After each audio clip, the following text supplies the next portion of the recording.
Hard Hat's all about showing up to play hard, doing what it takes to win. If you want to cement legacy, win another. He's your third center. You don't want to pump him up too much, but it's hard not to. This is maybe the most I've ever agreed with you.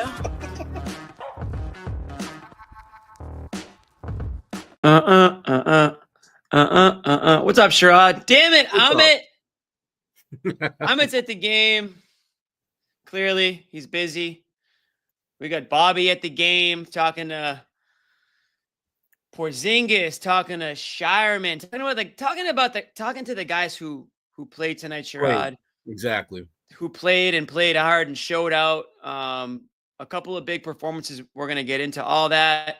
And guys needed to, because the two-headed monster that is Jaylen Brown and Jason Tatum, they sat this one out. We'll talk about that in a little bit. But the Celtics take care of business regardless against the Brooklyn Knots. We're going to call them the Brooklyn Knots the rest of the year, Sherrod. 104-96. Another Eastern Conference team bites the dust against the Boston Celtics, who continue to roll here firmly in second place, the second seed in the East. Not really going anywhere. Probably not going to 1. Probably not going to 3. But they are hitting the road. Tonight was the last home game for a bit. They don't come back to Boston until April. March is a bear, Sherrod. It'll hopefully be sunny skies and warm weather by the time the Celtics come back here. They're going on the road for 6 games. We'll talk about that road trip in a bit.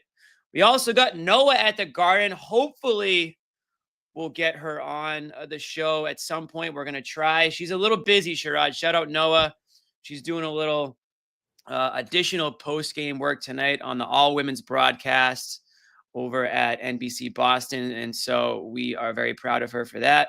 Absolutely. Of course, you can tune into her, but we don't want to lose you guys over here too. So if you got 2 screens going at once, how about that? We'll take that. But definitely shout out Noa, and we'll make sure to get the details on that if she's able to jump on here.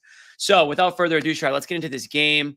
Good amount of things to talk about in this one. I thought the Nets, gave it a run, made it interesting. Of course, Celtics being undermanned.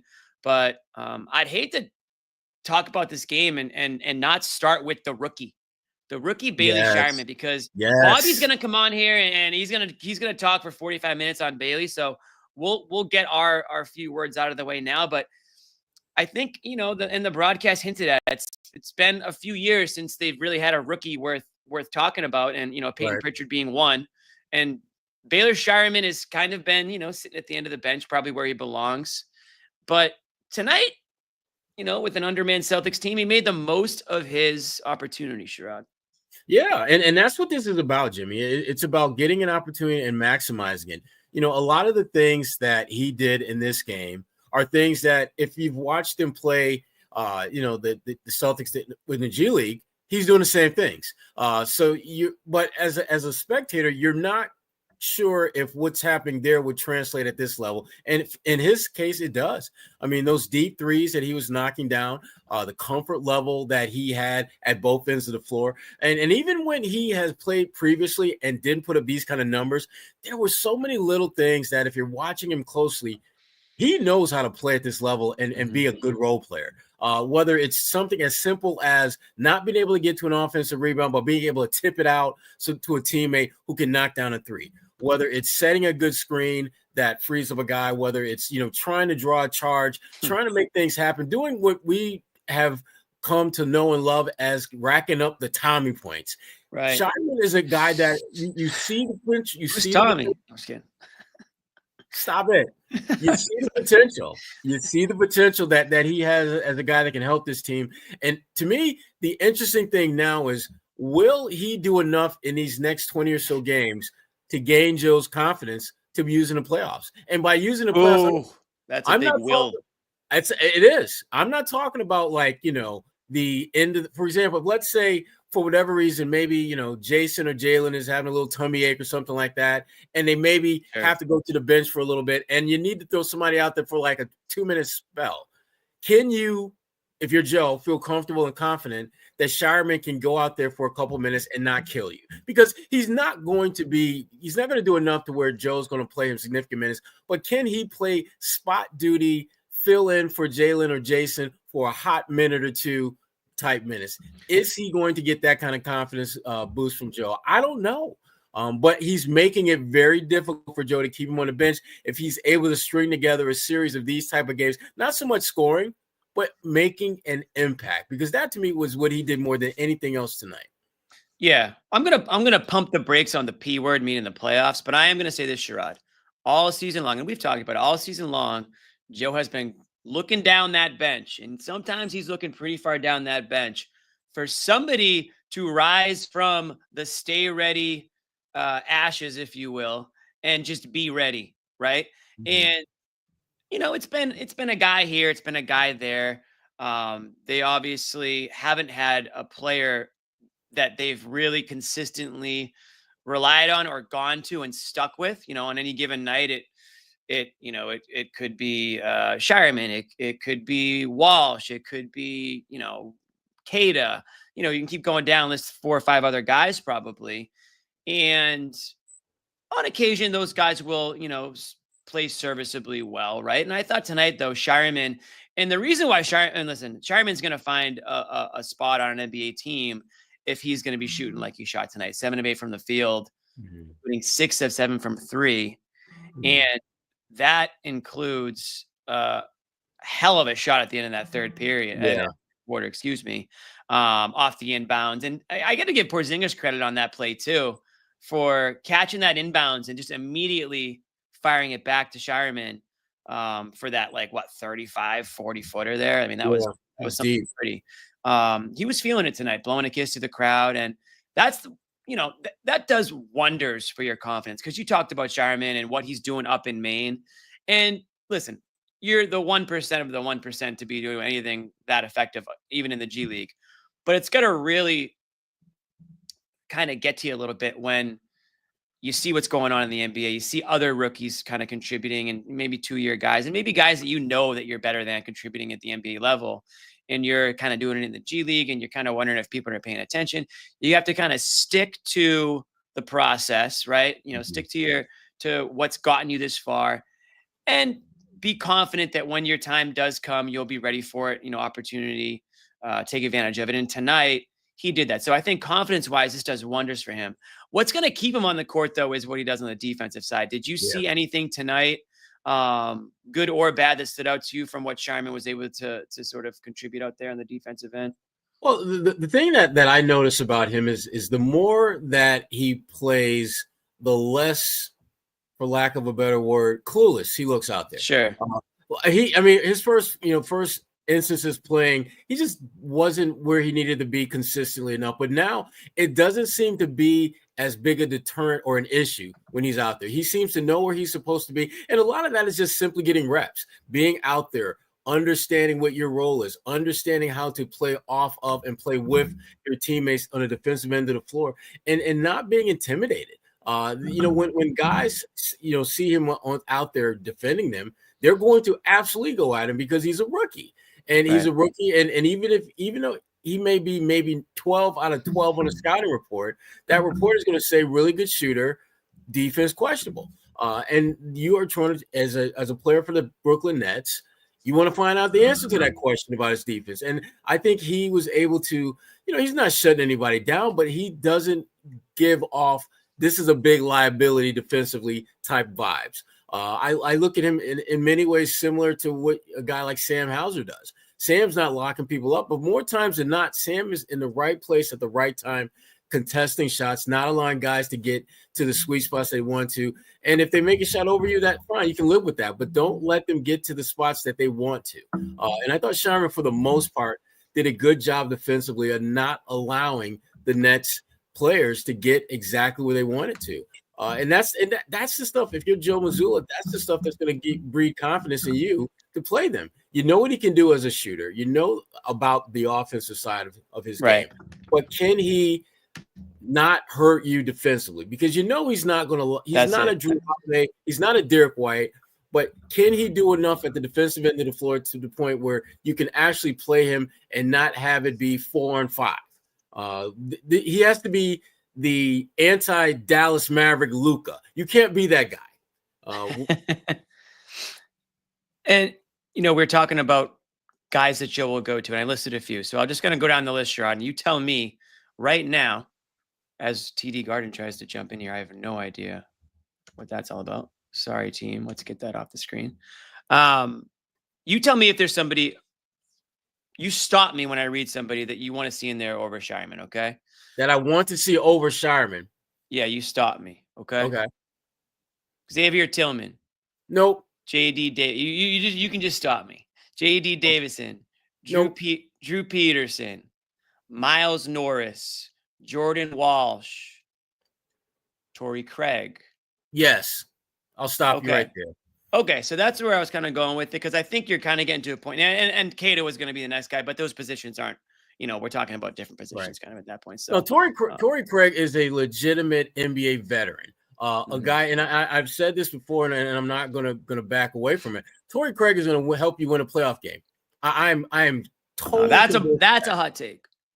Torrey Craig is going to help you win a playoff game, and it could be something as simple as a late game steal, a deflection, a rebound, a putback basket. He's going to do something that is going to help you win a game that you otherwise would lose or not. Basically, you're struggling the hell out of finding a way to win. He's going to help you get over the hump one game.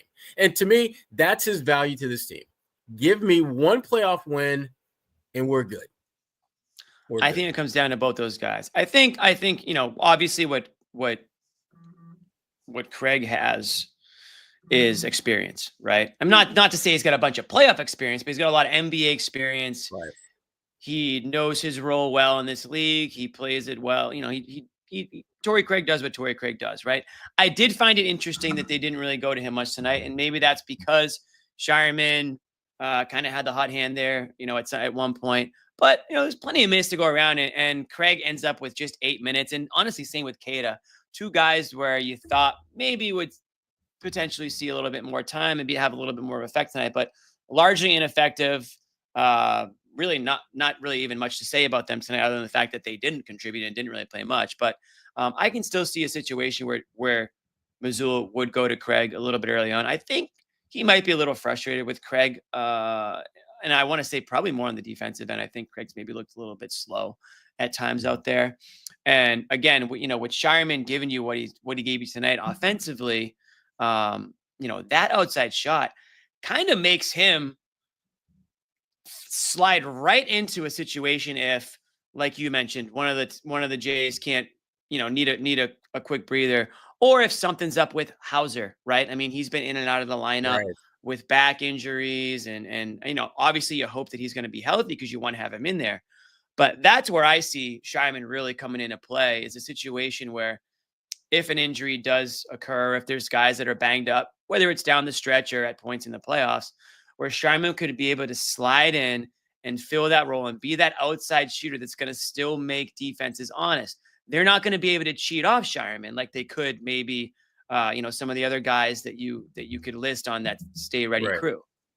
And I think that's ultimately what's going to give him and Craig, because you have to honor Craig's shot too, historically speaking anyways, whether or not you think he's effective right now. Historically or throughout his career, he's been a guy that you at least have to, guard, if you will, unlike maybe some of the other guys on that stay ready crew. So interesting little development that we got tonight. I think, this is exactly what you want to see happen, Sherrod, when a starter or two isn't in this game. You want to see who's going to take advantage and run with that opportunity. And guys, I do apologize. We can't get Joe live to you at this moment, but we do have cameras at the press conferences, and we are going to get that footage uploaded within a few minutes or so. We'll have Joe Mazzulla.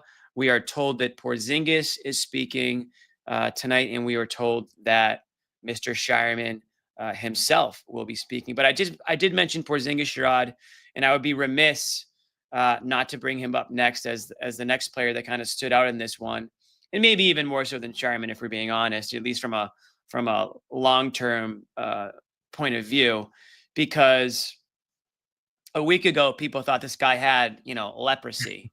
They weren't sure if he should even see the light of day until the playoffs. And, now second game back, right? He just under 30 minutes tonight, 25 points. Again, right where you want to see him. Very efficient, 9 of 13 from the field, 1 of 4 from 3, went to the line 8 times, 13 rebounds, Sherrod, and 3 blocks, including a couple nasty ones. Specifically, Yeah. I think it was number 901 on his career. And by the way, he's the according to the broadcast tonight, the 10th player in NBA history, Sherrod, to hit 900 threes and block 900 shots. He accomplished that tonight with blocks 900 and 901 at least. So you got to love what you see out of Porzingis, just 2 games back after what some might say was, the end of it all for him.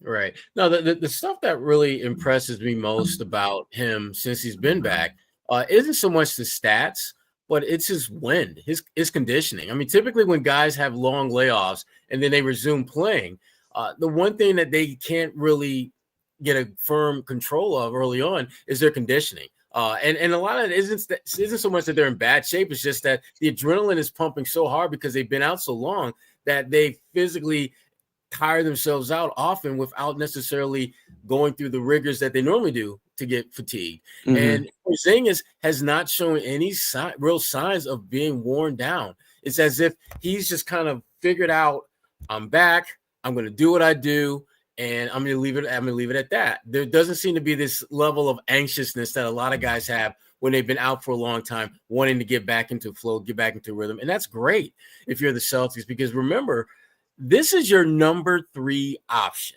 This is your 3rd at best. And that's even a bit of a stretch. He might be your 4th best player, depending on what Derek White is doing on a given night.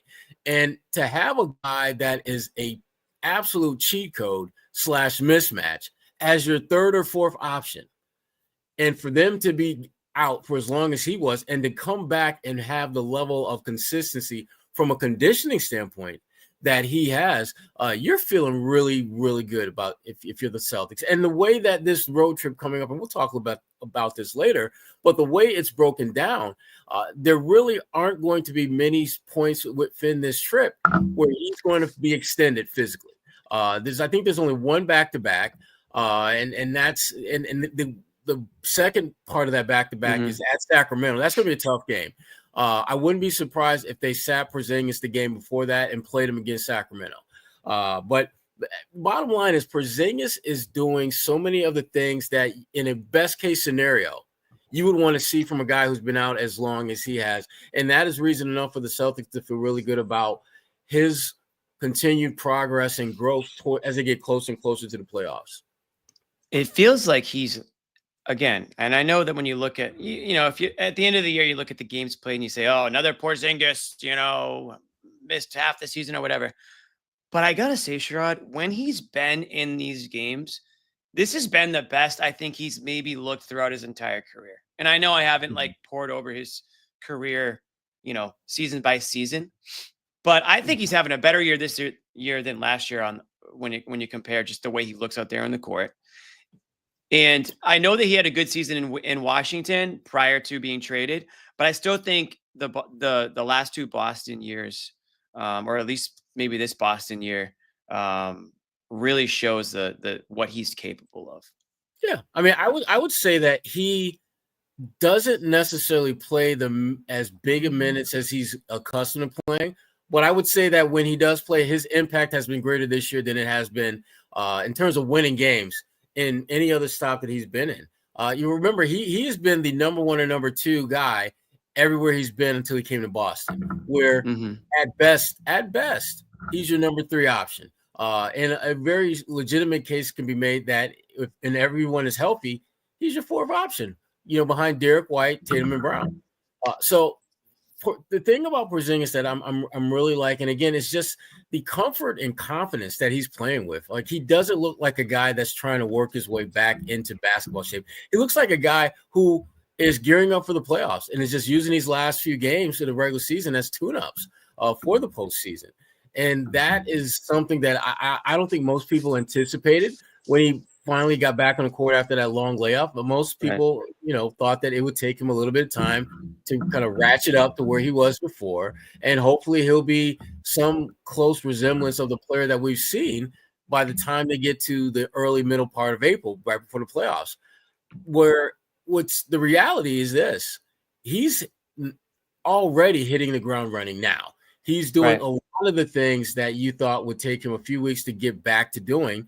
And that, if you're the Celtics, that is a breath of fresh air that you absolutely want to inhale, because it means that you are closer to being a complete team, which I think most of us will agree they're going to have to be that if they're going to win a championship, if they're going to get out of the Eastern Conference and get past, a Cleveland team.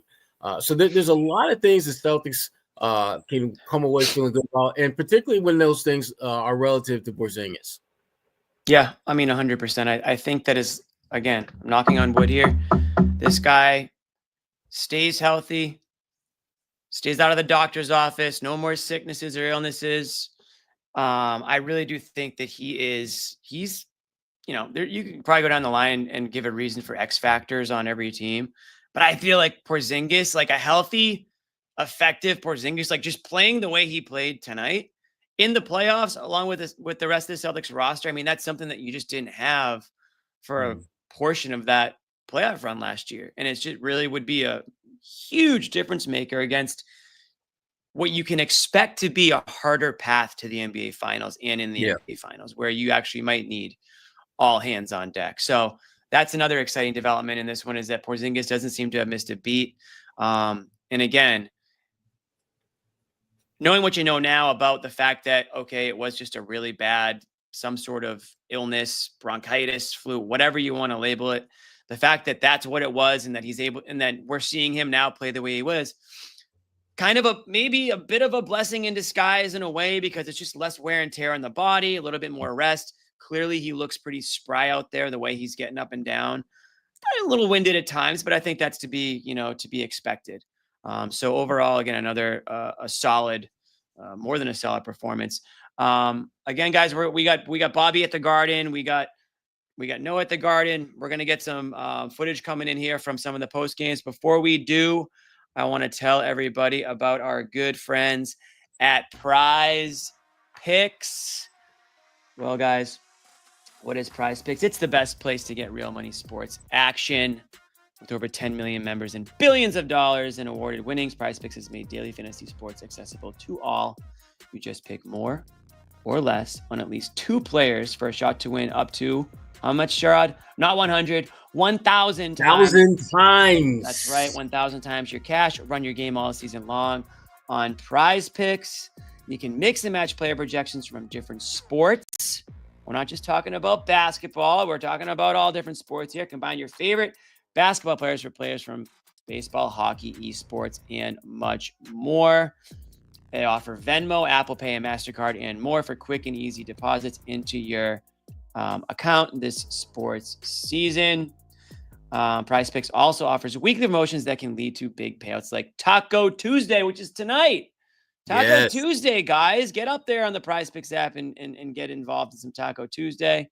Second half of the basketball season is here, and the race to the playoffs is heating up on Prize Picks, the best place to cash in on your favorite sports. So download the app today and use the code CLNS to get $50 instantly after you play your first $5 lineup. Again, download the app today and use the code CLNS to get $50 instantly after you play your first $5 lineup. Prize Picks, run your game, baby. On that one. There it is. So back to the game. We talked a little bit Porzingis. We talked a little bit Shireman. How about, and again, it wasn't like the Celtics didn't have plenty of help tonight. The usual suspects, other than Tatum and Brown, were still involved.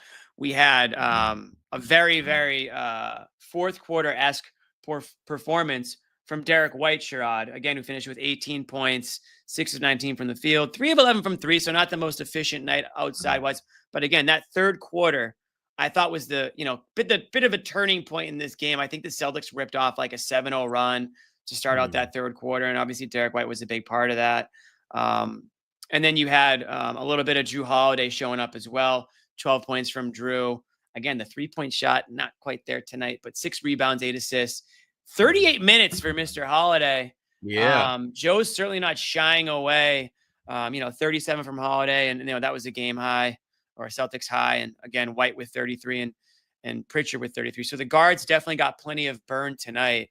What did you think of that backcourt tonight, Sherrod? Just and again, it's the Nets. It's guys like D'Angelo Russell that we're talking about here. So no offense, but a little bit of offense.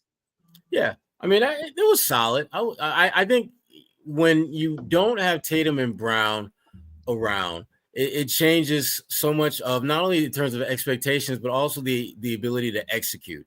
But I thought the guards that they had tonight did a good job of just executing consistently. And that's what you want in a game like this. You're playing a Brooklyn team that you should absolutely, wipe the floor with, because they're just not that good. They play hard, but they're not that good. And you were able to come out and handle your business and be ready to move on. It was very transactional the way the Celtics went about this game. It was just like, okay, we're going to show up. You're going to play Brooklyn. We're going to play. We're going to kick your ass.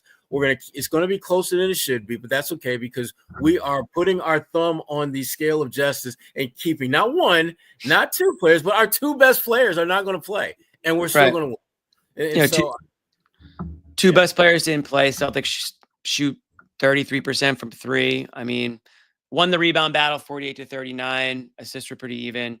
Points in the paint, dead even at 38. Again, it wasn't like the Celtics did anything out of this world tonight. It was one of those games where let's get in, take care of business. Let's get by this team with some of our big players out and hit the road. Anything to worry about in your opinion with Tatum or Brown? I know Brown, this knee thing's popped up here over the last few games.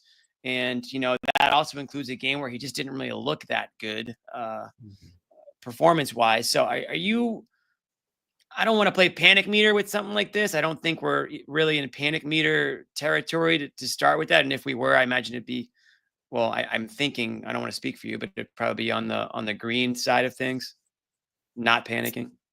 Yeah. Or are you? I'm not. No, I'm not. I'm not panicking, because I feel that the one thing that the Celtics have done a tremendous job with this year, as good a job as I think they've done, since I've been here, is managing the minutes of their veteran players. Their load management program has been so spot on in terms of giving guys some downtime, some rest, while giving opportunities to the Shiremans of the world. And those guys are making the most of it. This is the fine line that the Celtics are trying to walk is just it's very atypical of most NBA teams. They're trying to win a championship while at the same time developing young players that aren't high draft picks. They're like late first round, second, and undrafted guys, developing them into potential rotation players in the near future, and doing all this at the same time. I mean, it's like trying to fly a plane and repair the plane at the same time.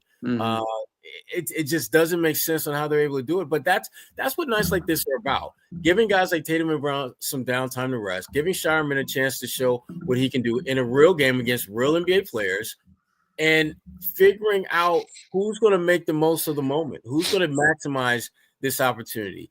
And it was fitting that they did this on, this was the fourth year in a row where the Celtics have won 50 or more games. And the most recent stretch they had like this, where they won that many games 4 years in a row, began with the big three, with KG, Paul, and Ray. And so when you think about that era and you think about this one, it's fair to say and expect that this team is probably going to have a couple more 50-win seasons in their future going forward. When you look at their core guys aren't even going to be 30 by the time, you're talking about 26 and 27-year-old guys as your core guys, and then others around them. And the Celtics are in a good situation. They're in a great spot, great place. And these are the games that if you're a Celtics fan, you got to feel so damn lucky to have a team like this where you can sit your two best players and not really be that consumed or worried about winning the game. Yeah, no, I'm right there with you. I think, again, without Tatum and Brown in this one, you're just kind of, again, I said it earlier, you're just trying to get by, right? I mean, you've got plenty of other pieces in order to make that work. And I want to say again, thanks to Jonathan for chiming in here. Loves the show. Newbie to the NBA. Started watching 3 years ago. Learning more and more. Nice. Thanks to you guys. Probably more Sherrod than me, to be honest, from the UK. Support the soccer team, Celtics. So had to support the Boston. Thank you, Jonathan. We got another Love super the chat UK. here. We got Love another the super UK. chat. We do love the UK. Shout out to our friends at the UK.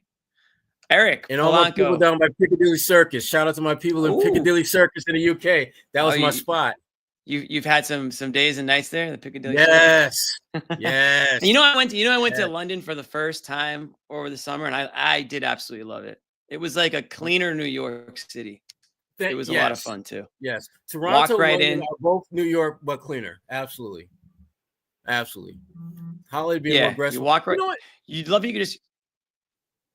What was that, Sarai? What was that? No, I was just gonna finish what you're saying, and then we can talk about Eric's question. We will. I was just gonna say, like, the cool thing about London, you just walk into any pub and just grab a pint right there. No big questions. process. No sit down, get a waiter, and wait for the bill. But no, you're in and out. It's busy. It's like in and out. Boom. Grab a pint. Drink your beer. Out on to the next thing. It's just you can't beat it. Exactly. Like, let's bring that to here to the States. I miss that. I miss that a lot, Jimmy. Yeah. Anyways, shout out London. Thanks to the UK. Appreciate you. Eric says, what are you guys' thoughts on Holiday being more aggressive on the norm? I think that I don't think well, here's the thing. Think he's being more aggressive? I think he's being more aggressive when he needs to be more aggressive. I like on nights like this, he needs to be aggressive because you don't have Tatum or Brown. On nights where, let's say, they're playing a team that has, an undersized backcourt, he needs to be more aggressive. Tonight, his first basket of the game was bully ball 101. He literally got the ball and just backed the dude down. And they showed the view from the overhead cam, and he's literally underneath the basket, and he just lays it up. That does not happen for guards too often. And so I like when Drew's a smart player. I mean, this guy's won a couple NBA titles. He's an Olympian. He understands when he needs to code switch on the court and be a little bit more aggressive, and when he needs to just kind of be that 4th or 5th option. The concern that I have with Drew, and the Celtics have really, I think, done a great job alleviating my concerns with this, is I worry about him wearing down. But the Celtics have done such a good job load managing him all season long. It doesn't worry me nearly as much. And if he has a game where he doesn't shoot the ball well, I'm not thinking, oh, this is father time getting to Drew. No, it's just Drew had a bad game. Because he's not carrying the kind of workload that you would think would physically wear him down over the course of the season. So I think he's in a great place right now. I really do. Yeah. And I mean, if some of the commenters have kind of nailed it, and you nailed it too, Sherrod, he just kind of knows what the game needs. He's not at a point in his career, and really he never really was, but he gives the game what it needs. He's not going to be the guy that's going to force things. He's not trying to get his, right? He's not like that. Doesn't have that superstar mentality where they need to get their 20 shots up, right? But he's gonna on a night like tonight, like you said, when the stars like Tatum and Brown are out, he knows he has to be a little bit more aggressive. So maybe to that commenter's point, and again, thank you, Eric, he had to be a little bit more aggressive in those situations because, somebody's got to do it.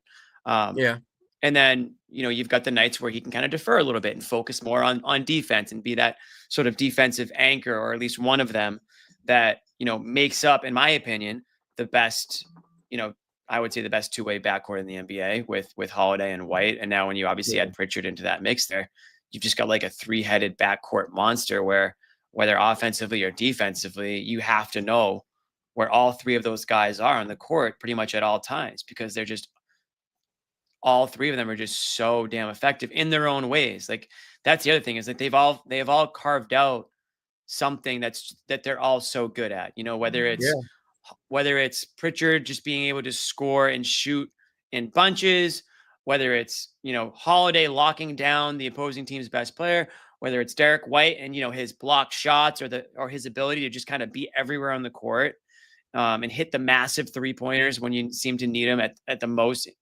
opportune times.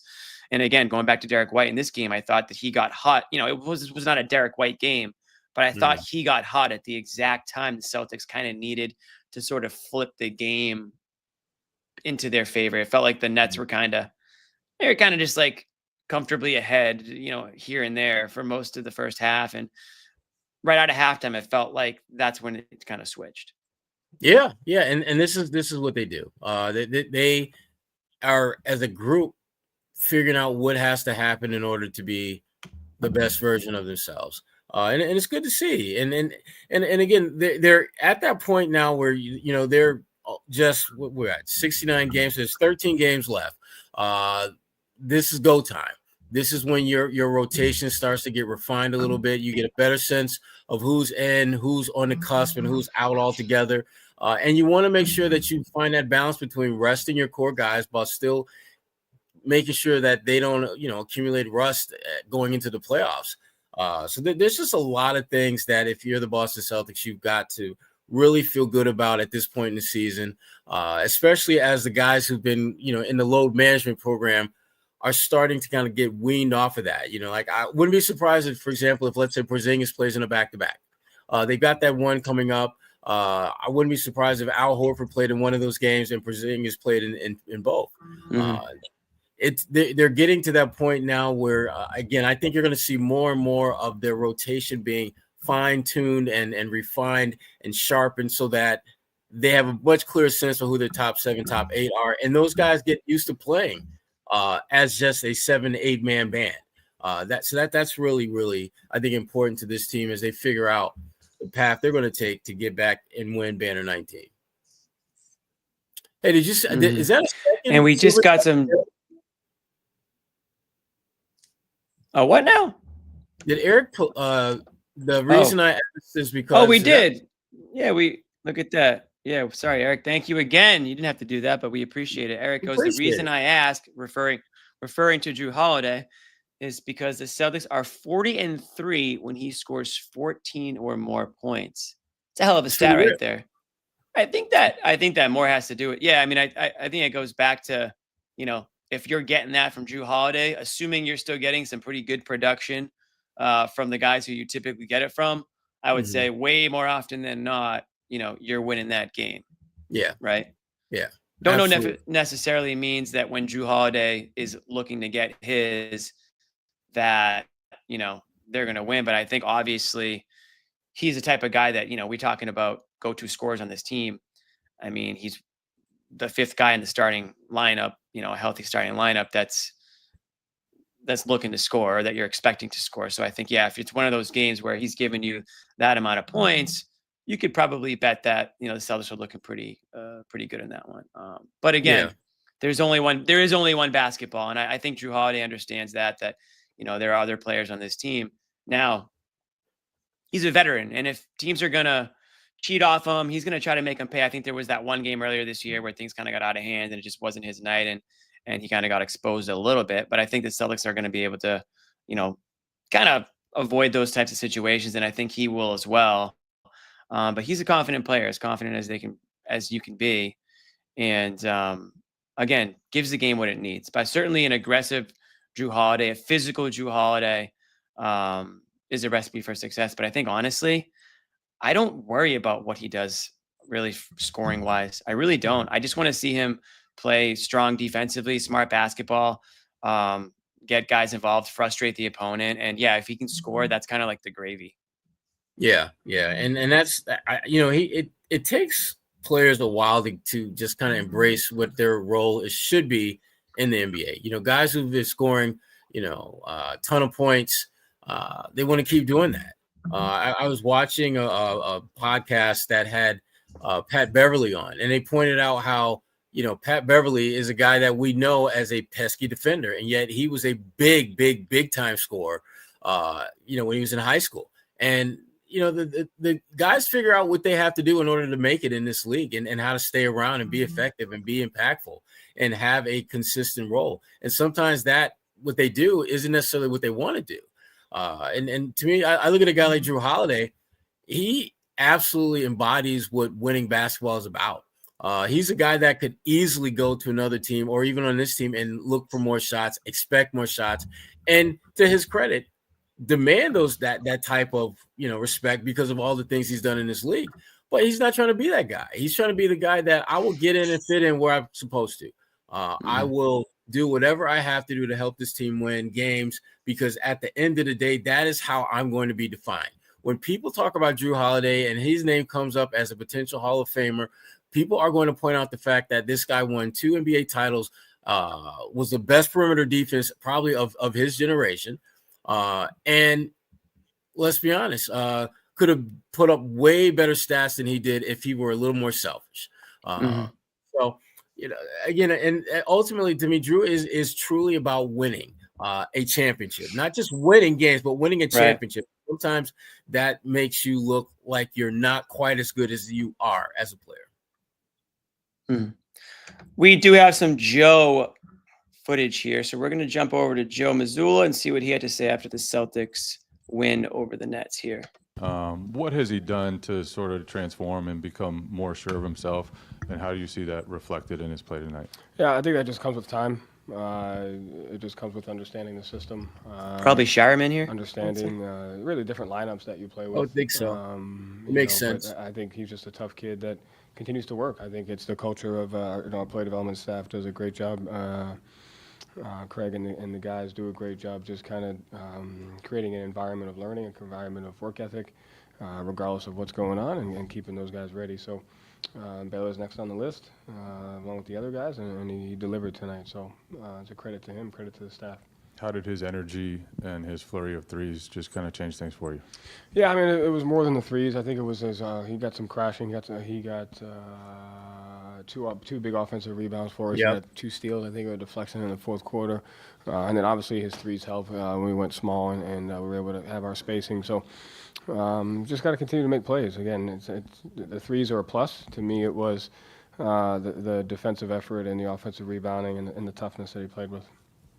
What did you see from him in Maine, and at what point in the season did you guys decide organizationally, all right, we've seen what we need to see from him up here, and we're going to start having him around Boston more? And how much do you see him factoring in with you guys down the stretch here? I mean, it just depends. I mean, it depends on how healthy you are. It depends on what the opportunities are. I mean, it has nothing to do with kind of what he's doing in Maine. What he does in Maine is important, but when he's here, the reps that he has in, whether it's in practice, shoot around, or the workouts. But we've had guys in and out of the lineup, so we wanted to have, and these are the opportunities that you got to take advantage of, and he took advantage of them. And you talked a little bit about the combinations, the double big lineups, especially you've been able to see at this point in the year. What have you developed with those groups? And it seems like that's kind of become a staple for you guys, lineup-wise, the double bigs, the 4 centers all being involved for you guys. And how much has that grown as the year's gone on? Bobby. I think we went small and kind of changed the game tonight, so you got to be able to go different things. Tonight it was our small lineup. They did a great job of playing with speed. The spacing or dribble drive, it opened up the floor a little bit. So all lineups are important, and just have to continue to work as many lineups as we can, as many identities as we can. So, the bigs have done a great job throughout the season, playing by themselves, playing together, versatility. Tonight, was our small lineup that, kind of put us over the top there, and then we were able to finish the game, with the stars. You mentioned the small lineup there. What led you to go to that at that point in the game? Was it just trying to get that spacing offensively for you guys at that point in the game? It was just can we play a little bit faster? Can we open it up? I felt like they had the advantage in that particular game with their speed, and we're just looking for a way to combat that. So the guys did a great job. Joe, you talked about the environment around a guy like Baylor. What do you see? Like what do you see from the locker room to encourage a rookie? And it's tough in this situation. You get so many established guys, but here he is playing with a lot of confidence.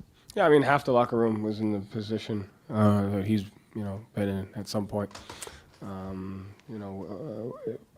Derek was in that position, Sam was in that position, Peyton was in that position, Luke was in that position, Nemi's in that position. So Jordan's in that position. X was in that position. He was younger. So the locker room is full, half of guys that have been in those situations before. So at the same time, there's a level of trust. I mean, whoever's out there, we have an expectation and a trust that they'll do what it takes to win. So that's just the reality. It's the expectation. It's the responsibility you have is to impact winning, whether it's 1 game, 10 games, practice. So I think the guys develop a level of trust with each other in that.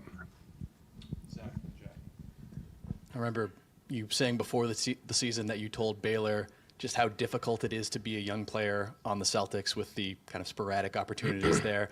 Just overall, from back then to now, how have you seen him just kind of handle that challenge and grow as a player from it? He's got high level of toughness to him. He's got a good basketball IQ, and to me, it's just the consistency and the patience. You can't get discouraged. You're not defined by 1 day, 2 days. It's really just a process, and the small moments that you have, you got to take advantage of. And and all those guys have taken advantage of in different moments. Tonight it was his night. He did a great job, and just got to continue to work. Joe, obviously, Baylor subbed out about 4 minutes left in the game. You have Derek White off the bench. Like, everyone knows how good Derek White is. What goes into a sub like that when you have the hot hand versus, a guy like Derek White off the bench? Like, what are you considering, and what is the balance of, like, keeping the hot hand in the game versus going to Derek White? Baylor was a rookie, and Derek's our starting point guard. And then before the game, we talked about how good this Nets team has been despite the rotating personnel. This felt like a game or early game, maybe you guys were missing some shots that you would normally make, generating good looks, and you fight through and pick up a win without, your 2 top guys. What does that say about this team going into a game that some people might write off as just another game against a bottom-feeding team versus something that you're able to pick up a win like this when you're not maybe getting the best start? Yeah, I don't know what people's expectations were, but that's a good basketball team. So, I don't really look at the records, and they're really well coached, and they got a lot of talent and good players. So, to me, I like the approach of how we handled the game. This team, if you've watched over the last, I know they're like 2-9 in their last 11, but they were double-digit lead against Cleveland, double-digit lead against OKC. Gave us a tough game the other night. So, they're a good team, and we had to go to different lineups. We had to go to different things to make sure that we won. You said on Saturday before the Nets game that the most important thing for Baylor is being able to defend at a high level and then make the right reads at both ends. Defensively, he had the 2 steals. He helped force a turnover as a help defender, ended possessions with just his hustle crashing the glass. What did you see from him specifically at that end of the floor? You just literally answered it for me. I was going to say, you gave him like all the examples. All that you just said. And he, the thing I really like about him is his toughness. So he's got a high level of toughness too. He's got a chip on his shoulder, kind of like a kind of FU mentality to where he's gonna make it work. There we go. You saw that FU mentality of his offensive rebound. So again, the threes were great, but I like the mindset and the toughness that he brought on both ends of the floor. Joe, kind of a general question. I feel like whenever guys have these big performances, we always kind of tag it like his confidence is growing, like confidence this and that. Yeah, you said it, not me. Yeah. Hey, is it really as simple as just ball goes in net, I'm now confident? Or at this high level of basketball, like is there something kind of else that really gets these guys going?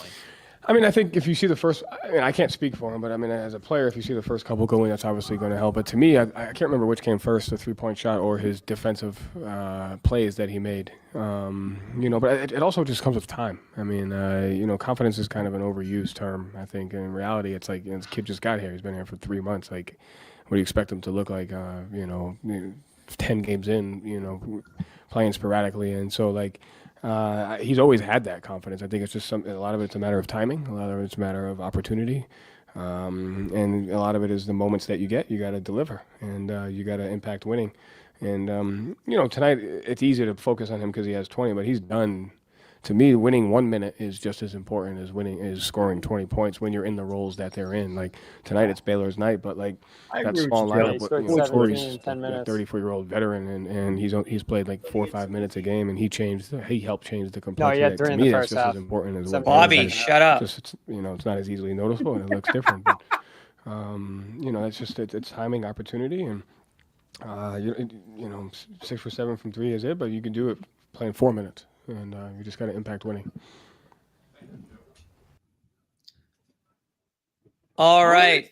That was Joe Mazzulla. You already heard him, but here's Bobby Manning joining us on the Garden Report. I gave you some info already. You did. You gave us a couple of couple of stats. You blew your you blew your point that you were going to lead with. But no, thanks for jumping on with us, Bobby. We just heard from Joe Mazzulla. I know you were in there because you had a couple questions for him yourself. We'll just start with, anything from that Missoula press conference that you wanted to hit on, and then your thoughts on this game. Yeah, I think the takeaway you have there is that he tried to give Shireman credit for the night he had and the other nights he's had this season without pumping him up too much, because he hasn't done much yet.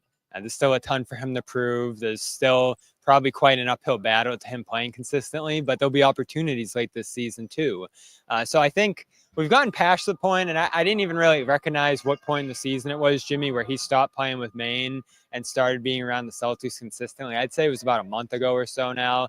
He's been around them a pretty good amount. He played a ton in that Philly game last week where everyone sat. And so he's had opportunities, but prior to March, he never played more than 10 minutes in a game and was pretty much relegated to Maine. I was a little disappointed in that, Jimmy, because I don't know if you remember, but I was really high on him coming into this year. I thought he had a chance to be part of the rotation, given his skill set, his age, his experience. And the fact that he had to go to Maine was a little disappointing. But he blew up there and played out of this world and had a lot of great games. So that makes you feel a little better about a guy rather than having some so-so performances at that lower level. Then you start to get a little worried. So I'm not overly concerned that it's taken him a little longer here to get going. But I do want to start to see him stack together some games here, because coming into tonight, he was 5 of 25 from 3. The games looked a little fast for him. He struggled to get involved, but you did see the stuff tonight that you liked from him coming out of college. The passing, got involved with an assist at the beginning of the fourth. The rebounding, he had a really nice offensive rebound running from the top of the three-point line of the basket at one point. And then he can hit shots, and as he did tonight, and he hit 5 in a row during that huge run there.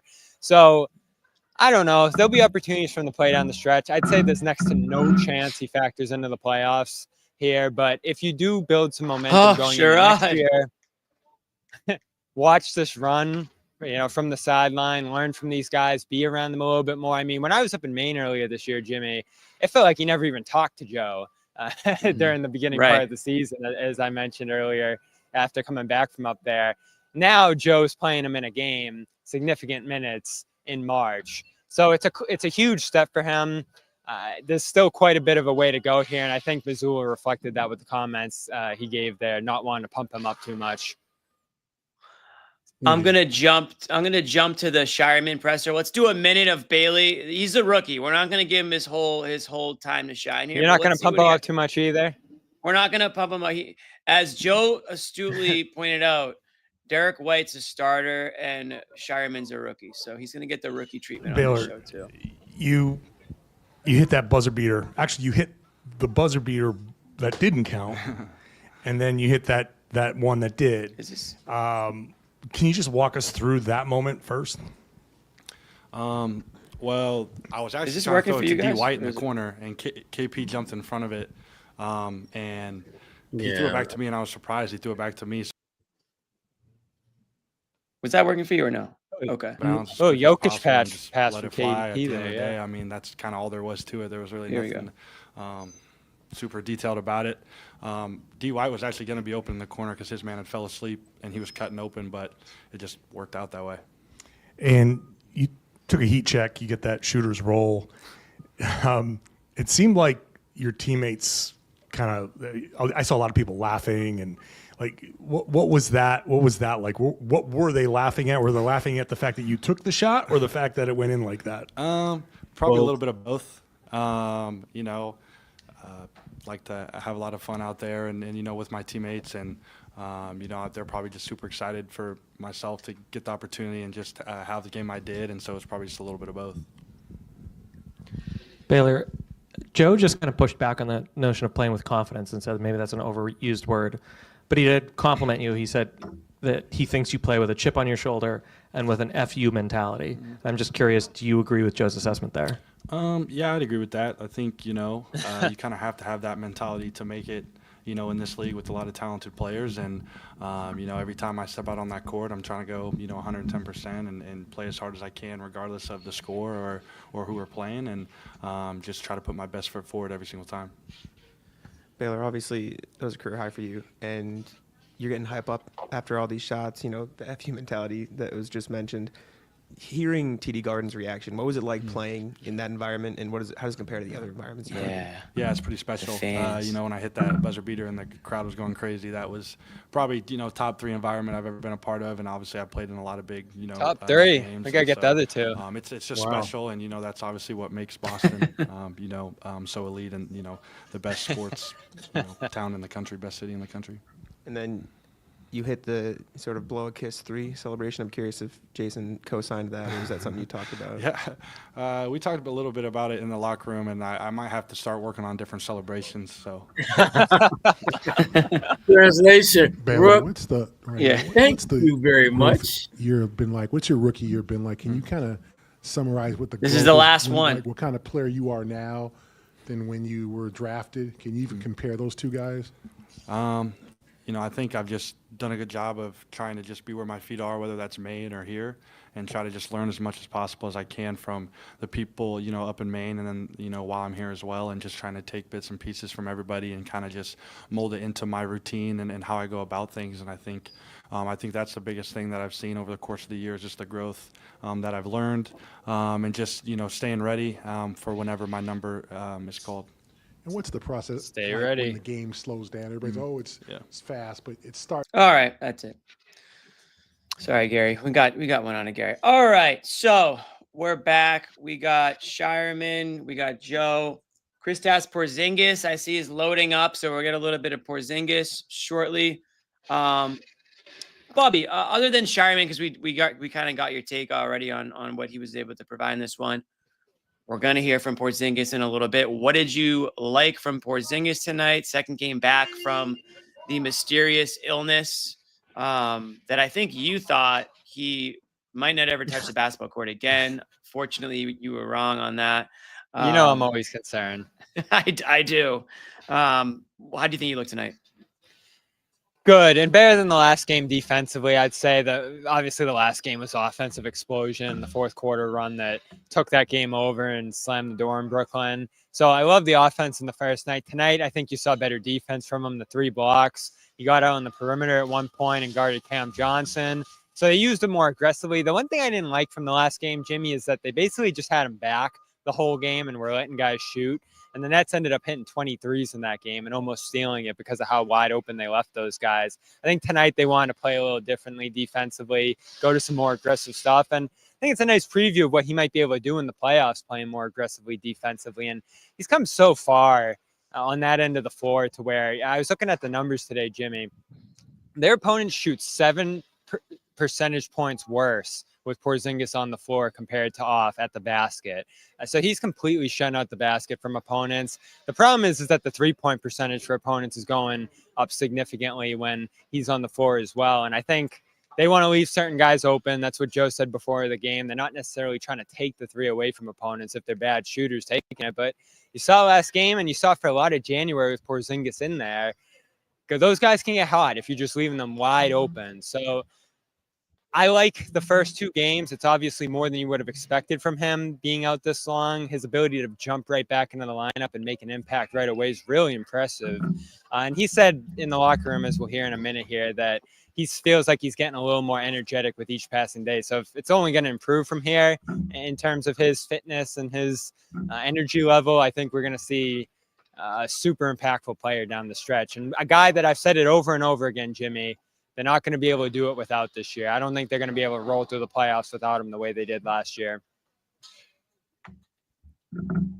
Yeah. No, I would agree. Anything to worry about since you are our official worry guy on the show with Tatum or Brown?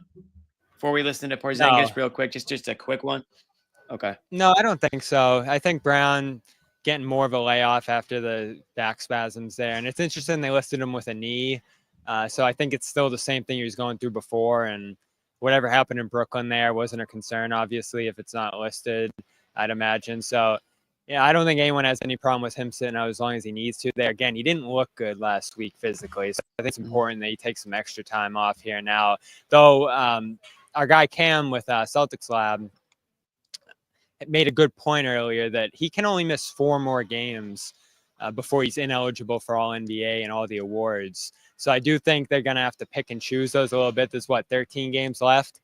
So I think that's plenty of rest that you can mix in there if there's only 4 games left that he can miss there. But it is going to put an onus on him playing quite a few of these games down the stretch just to become eligible for that award. I had forgotten about that thing. And obviously Tatum's going to get to that point easily, but Brown's kind of up against it right now with some of the time he's missed this year. We'll get into that a little bit later. Let's listen to KP, and then we'll jump back into things a little bit here. Noah's standing by as well, so we'll hear from her here in a second as well. Yep. Whoa, we lost it. Feeling all right. Feeling a little bit better with each day, I would say. Energy is going back up. Yeah, but still, for sure, working my way back into to the best shape. They hit a lot of threes on Saturday in that first game against you guys. They were saying you're going to give up certain threes to certain guys. What's that balance for you? You know, you're in the drop all the time, trying to protect the rim, but also be able to prevent some of those threes too. Yeah, no, I mean, we, as you said, we don't want to give up threes to anybody, but, you know, most of the time I'm guarding somebody that's a non-shooter, you know, so yeah, you just have to be mindful of who we're guarding. And closing out, and I think today too we could have done a better job, myself especially some of the closeouts, but yeah, definitely I think we did a better job than the first game, but we can still improve. How difficult is it for a rookie to come into a team like this, and what has Baylor done throughout the season to kind of be ready for the opportunity? Yeah, he's been great, honestly. You could tell early in the season he wasn't as comfortable yet, which is completely normal, you know, coming into a team like this, getting that first opportunity. It's tough, you know, it's tough, and They showed my tweet up there. Maybe, you know, And just maybe I have want to be this on the type of game, but the more experience he's getting, and being in the Maine, playing in the G League, and then coming back up and getting another shot, and there you go. He's, you know, one thing you can't say about him is that he doesn't play hard. He plays really hard, and I think the fans see that and they appreciate that. And on top of that, it's like a game like this offensively is like, you know, just beautiful to watch, and that was a beautiful game from him. How have you seen his confidence grow over the season? Yeah, I would say with each game he's getting more and more comfortable, and today you could tell after each three his confidence just kept on growing, and you know, transition and pump fake this, sidestep, hit another three, like he was just rolling, and confidence was sky high, and feeling good, and those kind of moments are always like special to watch, and crowd, especially to have a game like this at home in front of our crowd, you know, it's that was like he's this kind of game I think will stay in his memory for his whole career. You guys got to 50 wins tonight. Is that a milestone? No, we didn't set a milestone to get to 50 or a specific number. Still, how many games do we have left? 14 or something? 70, 69, so 13. 13, so maybe we should win the rest of 13 games and we'd end up with 63. That would be a decent number, but we don't have any specific goal. We just, you know, go game by game and yeah, see where we end up. how much run would you like to get before the postseason? Yeah, I wanna definitely play. I need to get in the best shape. Now after the illness, it's taking me a little bit, but the illness. But yeah, with each day a little bit better, and somehow the schedule kind of working out for me right now, because we had one game, 2 days in between a game. Now again we have 2 days, which is nice. This doesn't happen often, and it's actually perfect timing for me. So just working my way back to the best shape, and look forward to having my best shape now going into the postseason. Once you guard the non-shooters, and even tonight you switched and recovered for a block to the post on that play. How versatile do you feel like you've become in Celtics uniform? How have they kind of challenged you defensively? Yeah, that's one thing I'm looking always to improve. Just learning from a guy like Al, who's is switching 1 through 5, and one of the best defenders on our team, honestly. Has a lot of little tricks that he does, and little this, and hold a little bit here, and they don't call it. And Al is so smart and anticipates things so well that that's somebody I watch and try to learn from. And then obviously I have my rim protection, which is a part of my game that I need to keep, but I want to improve the rest of the things, and sometimes that is getting out more and being just a little bit closer to the shooter, better contest here, and being in a better position there. These little things that I can keep improving and to become an even more complete defender. You guys head out on a season-long. All right. That was Porzingis for the most part. Good to see KP back in the building, but even better to see Noa Dalzell on our screens. If she looks familiar, it's because you might have just saw her on your television screen, folks. Noa, thank you for taking the time and joining your old friends back here. First of all, tell us how that. Give us a quick rundown on how that experience was, and then would love to get your thoughts on this Celtics win tonight. Yeah, it's great to be back. No, it was great. It was a lot of fun. I've never done TV before, so just a little bit of a learning curve. They were putting things in my ears. I didn't really know what to expect. I'm used to Amit's AirPods, so that was the hardest part. Plus, also just a lot of ad commercial breaks, So I'm used to, we talk for an hour and a half straight, and over there you can't talk for 6 minutes straight. So I had to be mindful of that. But I was hoping the whole game, I was like, please give me a really fun game. Give me a Peyton Pritchard domination, a Gordon Walsh game, a Baylor Shireman game. So I'll take what we got tonight. I thought this was one of the more electric environments that we've seen in recent weeks. And it's just when you feel like somebody's having a moment, a career moment. And tonight we saw that from Baylor. It's just fun to be around. And I think the fans can pick up on it. And you could feel it's the first time he's feeling like this, right? So I was excited that I could talk about that on NBC, and then I could talk about that here as well. That's what the end of the season's about. Yeah. Baylor Knights. I want a Kada night. I was bummed about Kada tonight, but all these guys are going to get opportunities. I saw Miles Norris here. Peterson was here. JD. You're going to see all of these guys, I think, down the stretch here. And more Tatum rest nights, more Brown nights, the better, I feel like. And, I felt like they were going to lose this game for a while tonight. Yeah, I was concerned. But they keep winning these games, and it feels like they're almost in better position to win if those guys were kind of on the edge of playing, or maybe not. Maybe I'll jump in last second here. If those guys just sit down and let the guys who really want to play, I feel like they're almost in a better position to win these games. Yeah, I mean, I think the key to last year's championship team is that it wasn't just that Tatum and Brown had great seasons and the best players were great. They were able to win games routinely down 3 or 4 starters. There was streaks where they were they won 8 in a row and they were down. They were swapping out who was resting every other night because they already solidified their spot in the standings. And so now heading into this stretch here, they're about to go on a 6-game road trip against 5 teams that are not currently in the playoffs. You want to see that you still have that winning DNA regardless of who's out there. And I thought that tonight was a perfect example of you have enough to beat the Brooklyn Nets. The Brooklyn Nets, I respect them as a team. They're not one of those embarrassing tanking teams that comes in and just gives you nothing. But without Tatum and Brown, you look at the starting lineup. You have Derek White, Drew Holiday, Al Horford, Porzingis, Pritchard's coming off the bench. It's just, you have so much talent. So you still have to find a way. And it's going to be different guys every night. And over the last few weeks, it's been the Sam Hauser game, the Pritchard and Derek White game. Tonight was Baylor Shireman. Everybody needs to have their moment because in the playoffs, you don't know who you're going to need. And this moment's going to be really important to help them carry their confidence over.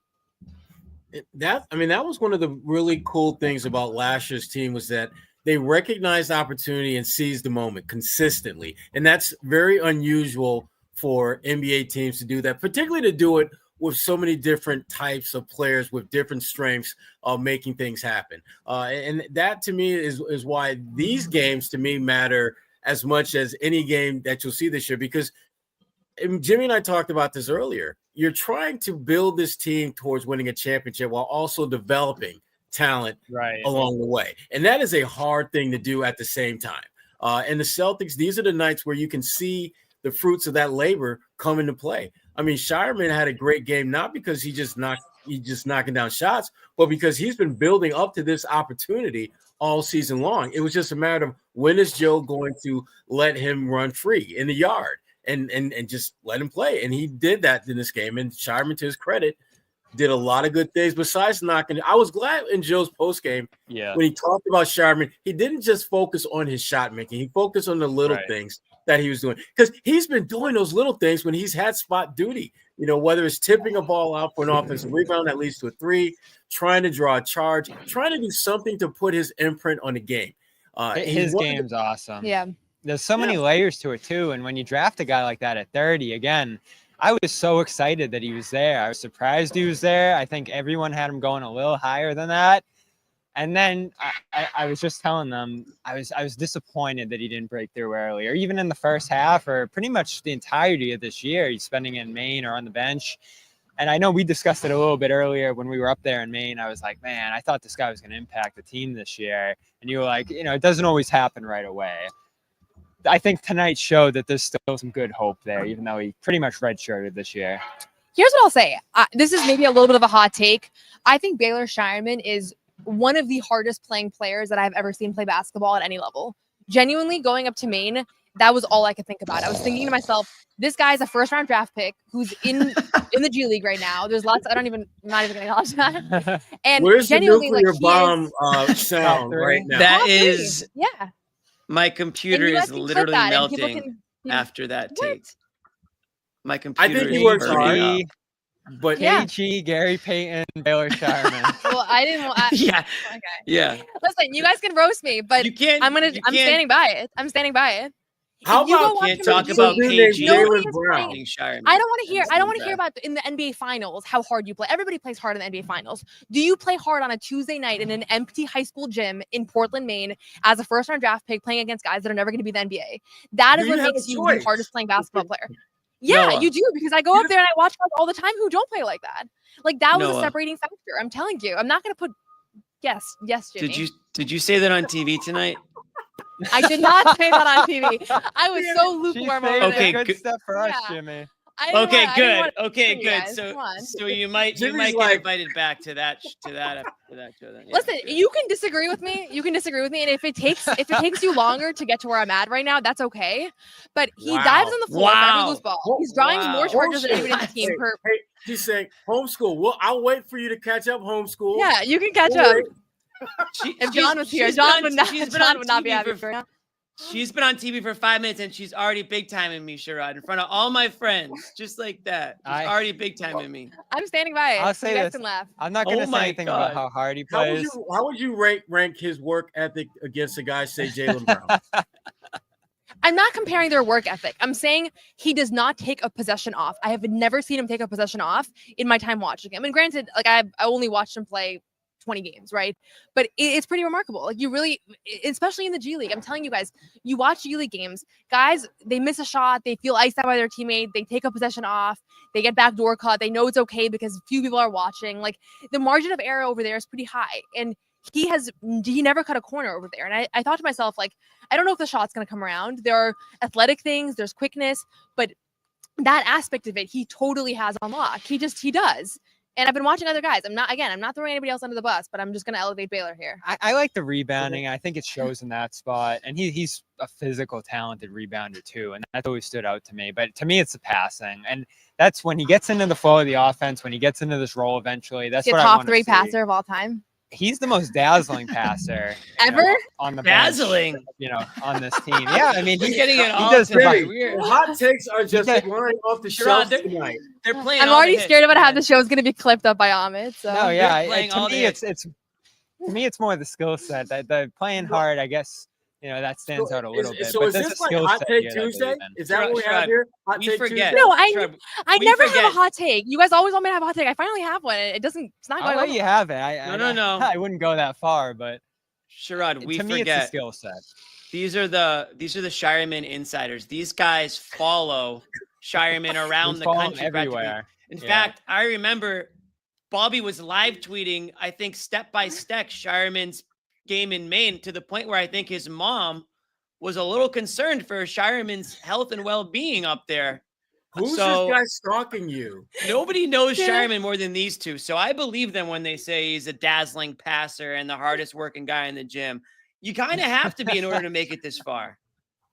And I don't know if he's going to make it. I don't know. Like, obviously, this year he wasn't in position to do it. And again, I'll say this Noah, it's what, tough what when do you you're define as 23, when making you're it? 24. Like, what does that mean? What does that mean?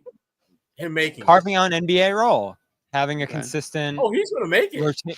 rotation make it. spot here. Yeah, He's gonna I make it, think next Bobby. year there's I'm room not on going that to compliment him again the rest of the broadcast, but I do think he's going to make it. Well, you shouldn't have said that in Joe's presence earlier because Well, I wasn't. I didn't go to Joe. Yeah. So He's gonna make it. yeah, Joe called him a rookie, and that was about it. and that's all I want to know That's going into strategic. next year is that he's going to be part of this thing. And I think this, and my favorite thing that Joe said, Noah, he said Derek went through this. Tillman went through this to some degree. Keita went through the G League. There's a lot of guys on the roster who have pretty steady lockdown rotation spots and on an NBA team who did what Shireman's doing this year. And so I think that gives you confidence too, that you cannot be ready for year one and then be ready for year two. You see it a little bit with Walsh. Now he's kind of taking the next step. And now I think Shireman going into next year will take that step. And it's the shooting, Jimmy, right? They want shooters. They want guys who can knock down shots if you make them pay. That last shot he took, oh my God, completely ignoring him. Oh boy! And he can knock that down. So he couldn't resist. I'm hopeful, but it's one game. Hot take Tuesday. I don't know if you guys can see it. I don't know if you guys. I can't. I don't even know what you guys are laughing at. I don't even want to know actually. But the big boss man himself, John Janis, he heard too much. No. He must have heard too much. I just wanted to. That's John Janis' music, folks. John, I stand by it, and we can debate I it. just wanted to hop in on the hyperbole report. No, Noah, I backed you, and I said I don't hate this take. You guys. Oh, you back me? I did. I said I don't hate this take. Well, now You he's said latching top on to three. Noah because yeah. Okay. Because Noah's the only one on Noah's rising Noah's to the only the one on top here. television tonight, so Yeah, I'm hitching exactly. my wagon to her Can I- star. Can I get it? I wasn't again? saying any of this on television. You said top 3 hardest playing player. Okay, let me you've seen. define by hardest playing player. I mean percent of time on the court that they are playing 100%. That I'm not getting into what they do in the off season. I'm not getting into whether they get to the gym at 6 a.m. I don't know. I haven't reported on it that extensively. I'm saying I've never seen him take a possession off in the G League where everybody is constantly taking possessions off. And that might not mean anything to you guys, but Okay, that's a fair. Listen, you've seen it. Pritchard's one. Pritchard's up there. Yeah. Okay. I'm not naming my 3. That's all you guys are getting from me today. Dylan. And I wonder if I would have said that if Dylan, John was on the Richard. show at the time. Well, Shireman said this is a And top 3 Shireman. crowd he's seen, so he's in on it. I might have sat on that take if I knew. You John were was on the show. you were taking liberties, yeah, because it's like I'm the guy protecting the paint. Like you there's some stuff you just can't throw up there, right? No, I don't hate it, but you know I what? would have said top 10. What I do, no. I honestly, I didn't jump into to bash the take. It was just FOMO. You guys seemed like you were having a good time, so I figured I'd just jump in and say hi. I don't have a ton to add. I just wanted to Happy hang out. birthday to the twins, John. We will Thank say you that. guys, and to Yeah. Brian Scalabrini. Yeah, and to Scal. Yeah, of course. Oh, We yeah. shared that birthday. Scal was Yeah, enjoying taking the it all in the birthday. night. Yeah. Yeah, at the game. Backwards hat. Happy belated birthday to our good friend Danny Ainge. Birthday was yesterday, St. Patty's Day. Danny Ainge, thank you. Yeah. Happy And our birthday. good friend Terry Rozier, also St. Patty's Day. Oof. He needs Who a else lot we of got? luck. Terry Let's do a Rozier whole needs a list. lot of luck Yes. this yes. coming year. Yes. And that was the Tatum birth- just turned 27. Okay, a lot of birthdays. A lot of birthdays. So now the birthday report is done. John, did you get a chance to watch any of this one, or I watched a good bit of the kind of the Shireman takeover, all the way through, and it was just great vibes too, to the point that like you really did expect almost every shot after the one that he hit to end that third quarter to go in, like that was just he was just, it was just fun to ride the wave a little bit. And again, I saw Noah said this a little bit on the NBC show, but I mean, I'm sure you guys talked about it as well. That's the best part about these games when you have the stars sit. Nothing matters. I know what Missoula said pregame with nothing's locked in. Of course it's locked in. You're the 2 seed. Cleveland's the 1 seed. There's nothing really to play for.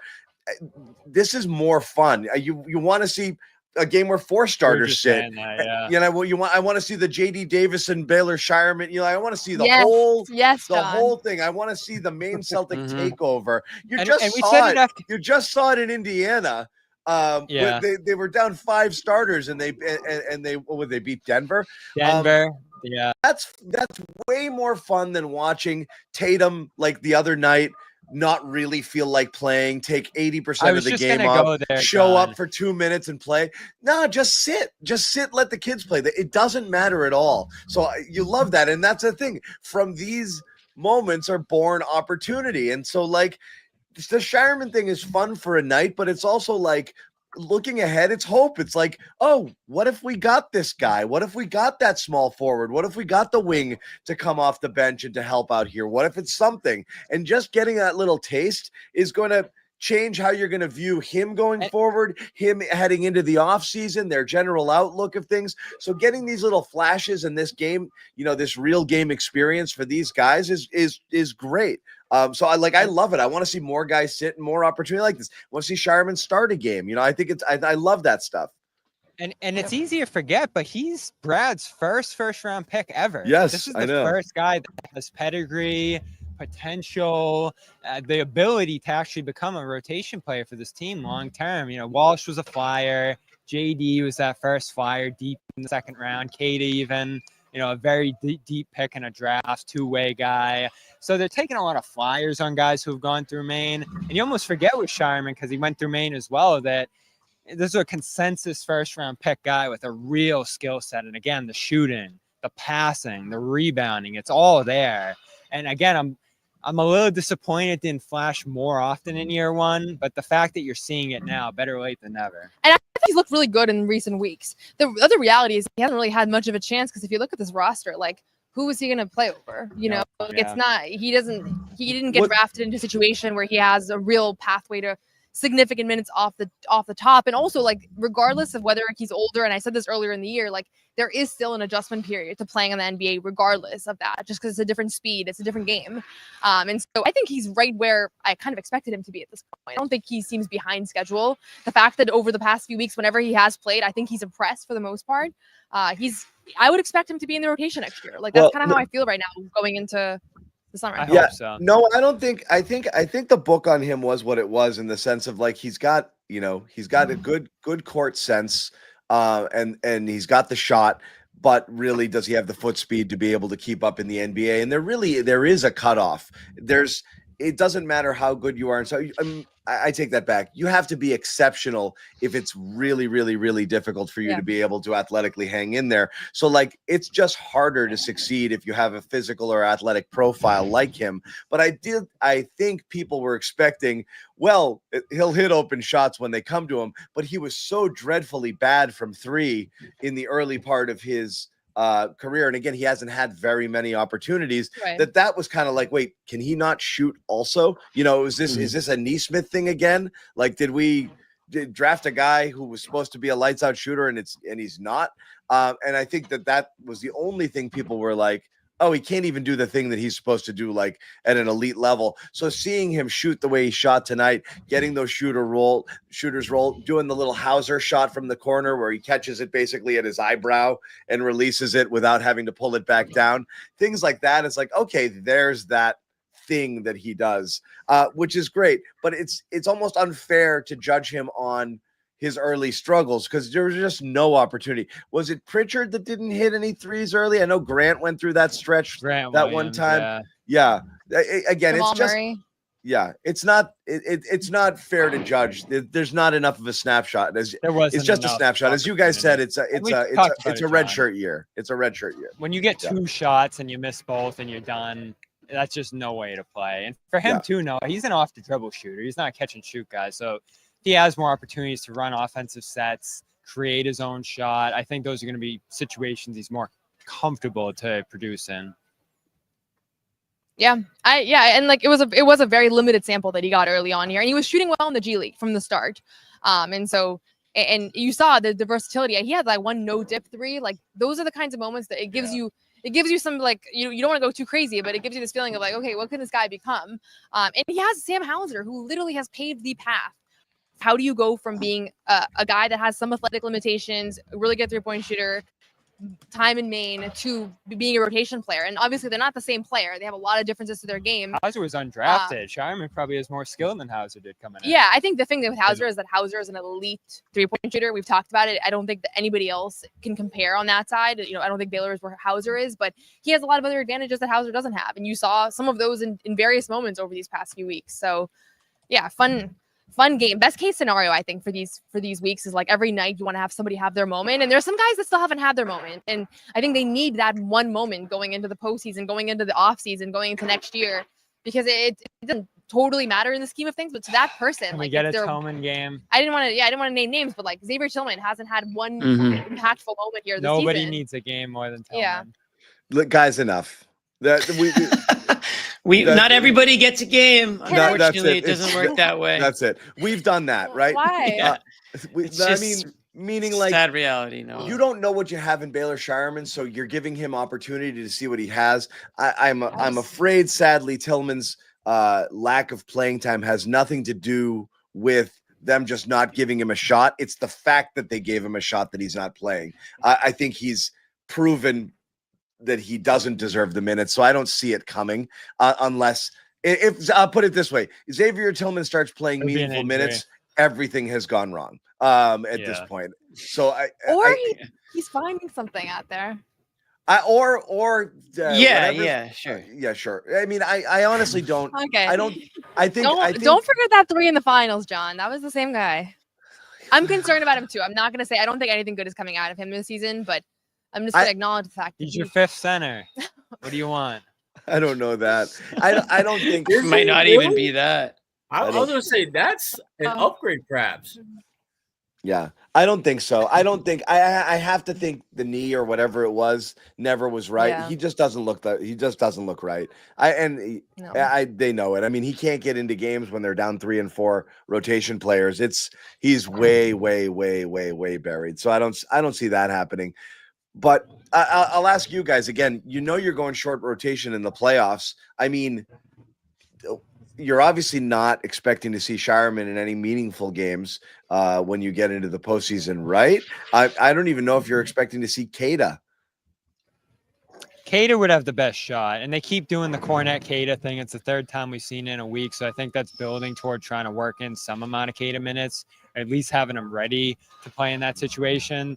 The concerning thing is we're seeing more and more games now where he just doesn't look up to speed with what they're doing. Well, neither did Luke. Lineups. Neither did Luke. Joe went away from all of them. Yeah, they those guys got playing stuck together there. Yeah, they were at 12 and 9 minutes, and they stayed there. They never. Yeah. And you were locked into this game. The thing about the Nets, though, is they don't play. When centers. I watch, I pay attention. He can't help himself. He's watching some patterns. I thought he was off this game.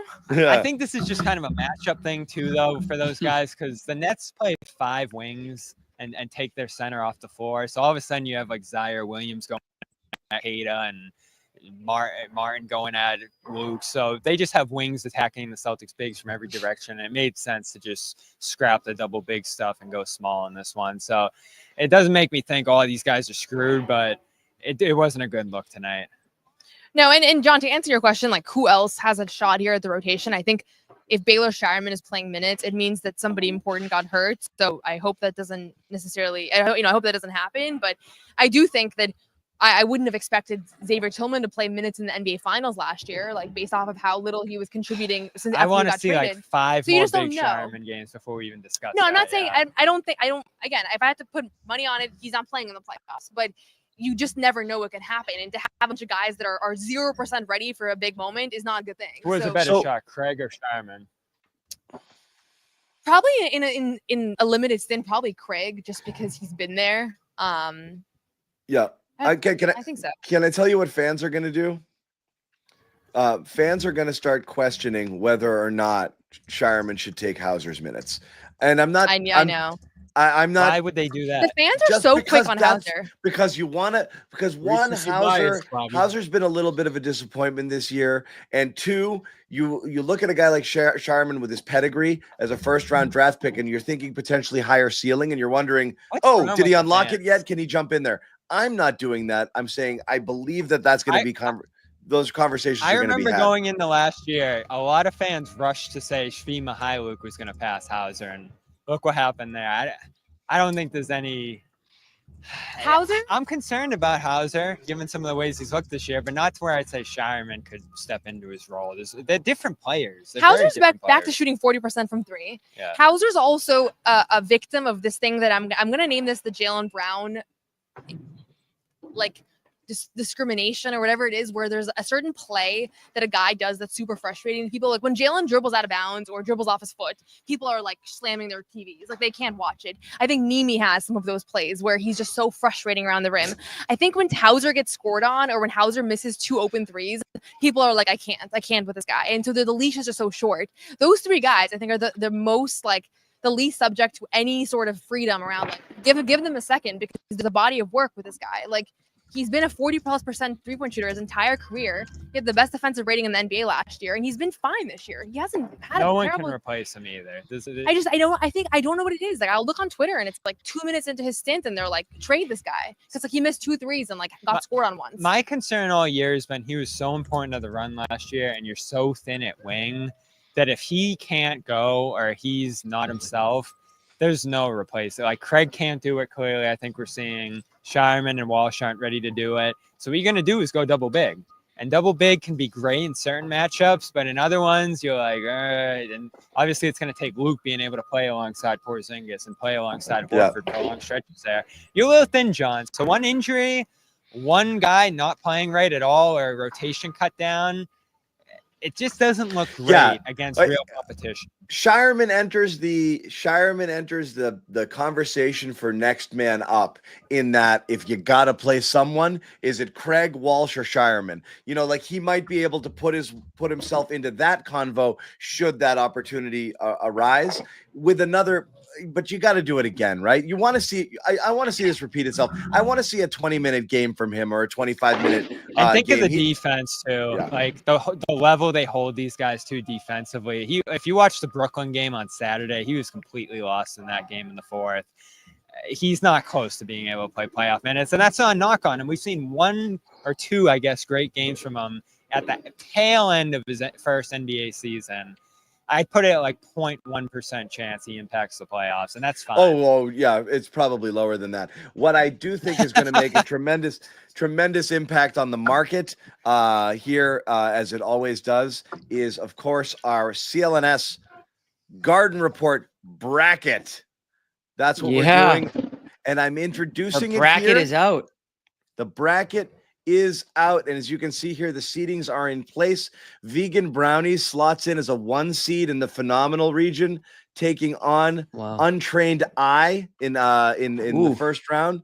Blame Pie versus the 4-5. Blame Pie versus Damn It Ahmed is a 3 seed, taking on Noah's Halloween Candy. It's no dash Halloween Candy. Captain Jalen is a 2 seed, taking on Luke's $20 million. That's me. A late entry. This one, boy, did this get hot. Toothpaste Sandwich gets the 1 seed. Sometimes those late bloomers, they just ride into the third center region, takes on Credit Cake. Yeah. You're muted. Which, by the way, where is the Credit Cake tonight? I'll get it. We'll get it next good question. time. Ahmed's been really busy. We'll get a credit. Damn it, Ahmed. Shireman. Damn it, Ahmed. It's a big Shireman cake. You're muted. Takes on Toast Brain, also a late edition in a 4-5. That's Toast Jealous. That's Jealous. Takes on Tatum's Lullaby, and Laxicadaisical takes on Noah's Tatum Hate as a 7 seed. So who won last year? Wow. Third center won last year. So third center's won. Phenomenal's won. I mean, I've dominated this thing, though. You're going to have to... I don't even know. What is this? Who's voting on these things? I do want to point out that, Bobby, all the viewers, both of these sayings exist. Is it a good thing to dominate fun of you saying them, not because you... There's still things I said. Not because you put them into the world to be entertaining. You were being serious, and then we teased you. Hold on. We made it a thing. Right. Our ridicule was the flavor. We flavored your sayings with ridicule. How about we Yeah, throw Bobby. For the Shireman record, top 3 for the hardest record, playing Bobby, player? you didn't know any of these were ridiculous until we like made you aware. Phenomenal was. I don't see a winner here. You're you a know? walking top Uh, 1 seed. I Toothpaste sandwich. Toothpaste Oh, sandwich. there's. I'm quitting the show. I'm just putting it right now. If Noah Hates Tatum wins, I'm quitting the show. Okay. You're lucky I so didn't do you Noah wanna be- Hates Abby. Okay.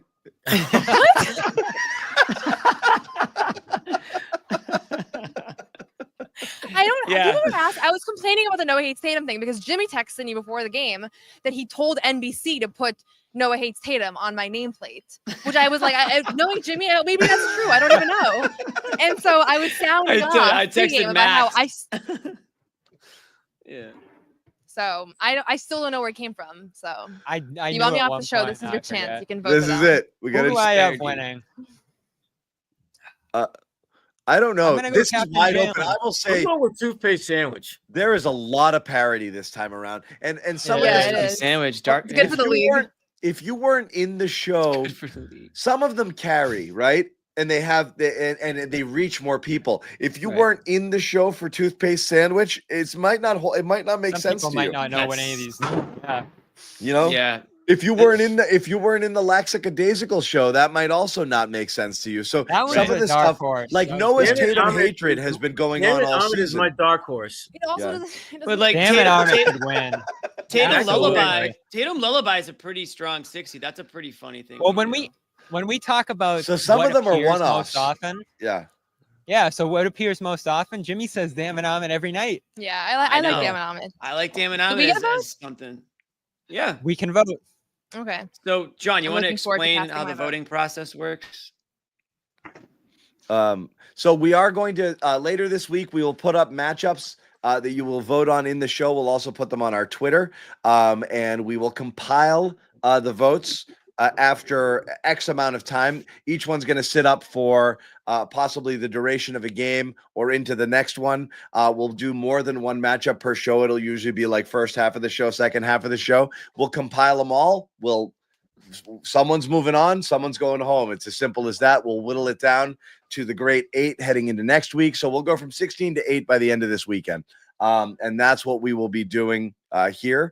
And we'll get all the way down to the final 4 eventually in the championship, and we will see what happens. Just so you know, why aren't things like Faxed My Dog or Brockton Wi-Fi or Boomer Rage or some of those, if they're old and kind of OG ones and they've kind of run their course, we switch them out with new ones, and that's what we've done in this case. I think maybe next year, John, we'll have enough like all timers where we can maybe we will do a legends a bracket. section of the legends. Yeah, like a section of it. Yeah. Maybe just a quadrant, if you will, of the legends ones. Yeah. That's where you gotta look out for phenomenal. Yeah, some of the big hammers come in, Fax My Dog, phenomenal. The first bracket was loaded because we had a lot of stuff. Wi-Fi. Brockton Wi-Fi, yeah. Oh Yeah. yeah. Noah Hates Tatum will probably end up in that one. That's great. Noah Hates Tatum. That one might. Anyways. If only it had any root. One day someone can explain to me where it came It's from. true. No.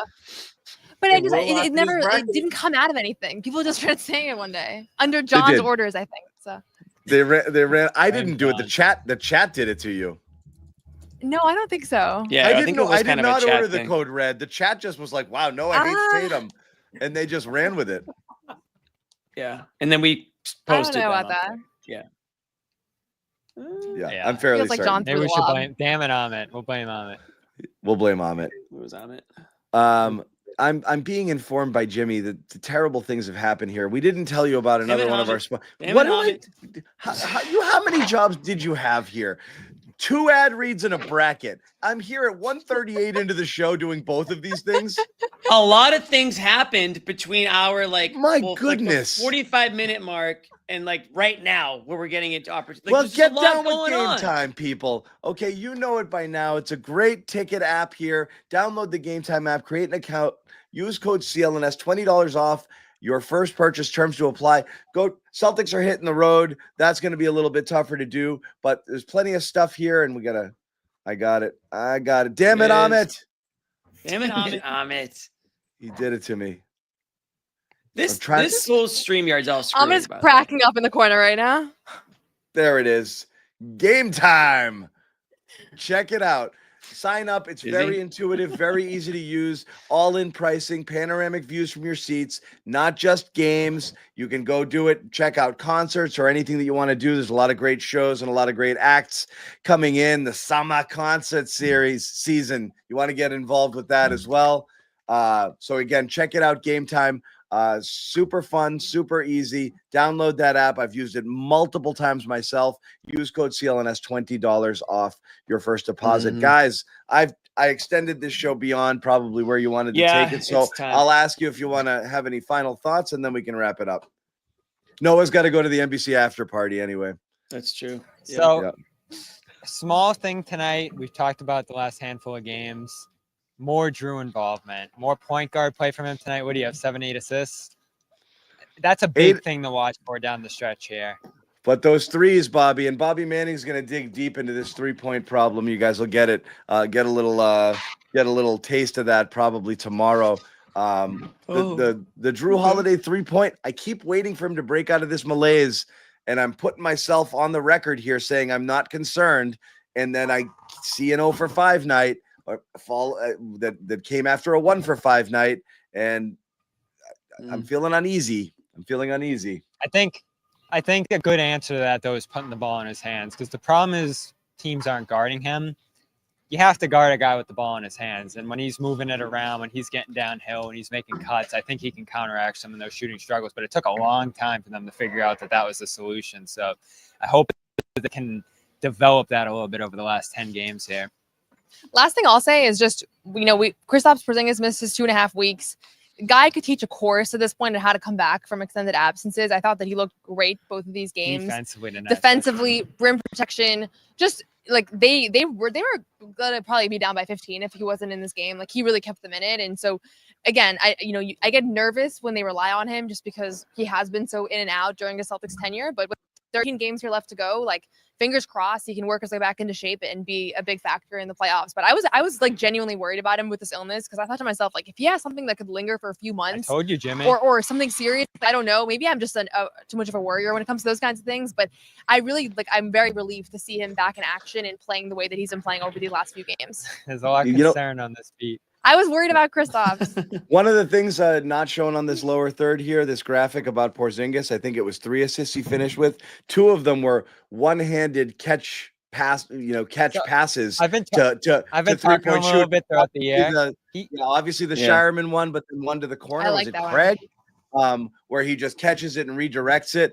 And I think, Bobby, you tweeted it, and that's why I wanted to bring it up about him wanting to improve he's looking at a guy like Jokic and says, I want to get a little bit more of that. A couple times this year. Yeah. And I mentioned it to him again tonight. He's like, you're seeing it. Like, he's trying to get that going. And that would be great. Like 3-4 times this year. And he's a good passer. They don't use it a ton, but he has some vision out there. He's not Rob. Remember what Rob used to do? Or Rob was great. Jokic, certainly. But Let's got think some about touch Rob for a little. There. Please play this weekend, Rob. Please. No, it was good. You like to see that from him. I mean, I know, old boomer Celtics fans have visions of 86 Bill Walton in their heads with the over the head passes to cutters. Although the Celtics don't cut, so there's no one to pass to. The Celtics never cut, so it's always got to be out to a 3-point shooter. But it's kind of neat to have that person there if they've got that vision and there are people moving around them to be able to hit those guys. So good vision on those 2 passes from him tonight. I'm going to say facts my dog, but Noah's right. If Porzingis can if John Zanis can teach a course, then Kristaps Porzingis can definitely teach a course. What is your course, John? What Noah said. I teach sports writing and I teach podcasting. And I also do. I've done other ones as well. Yeah, he teaches podcasting. He just for 45 minutes clicks around. And he's like, "Wait a second, that's not what I meant to put up. Hold on, wait a second. Look, that wasn't supposed to be there." I don't know how you're supposed to do it. I just go out there and talk. I can see you as a teacher. I can see it. I just go talk, and some people think it's entertaining. A lot of people think it's annoying. That's it. That's my secret. Some people, they just need the Class credits, dismissed. you know? Yeah. Thanks for coming out. Thanks for coming out. We go to school every night with John here on the show. That's right. All you people watching, it's free. It's a free class. education. It's Yeah. about Thank like this. Thank you, Jason, by the way, for that Yeah, super chat. Section Yeah. 10, row 19 at the Jazz. Once a year, smuggle a hard hat, he said. Guys, get your hard hats. Zanus teaches podcasting, LMAO. Yeah, exactly. Nobody can believe it. Yeah. But yeah, that's my last comment of the night, so I'm good. Sherrod, you got anything?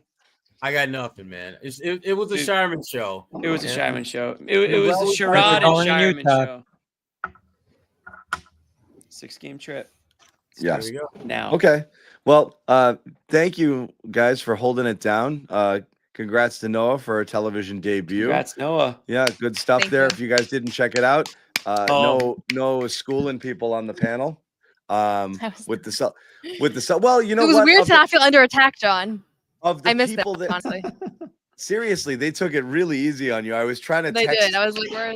text my people at NBC like, no. You gotta really press her. Yeah.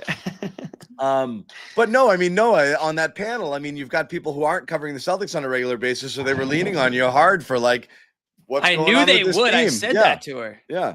That this was your show. They gave Noah the ball. She ran with it. So good job, Noah, over there.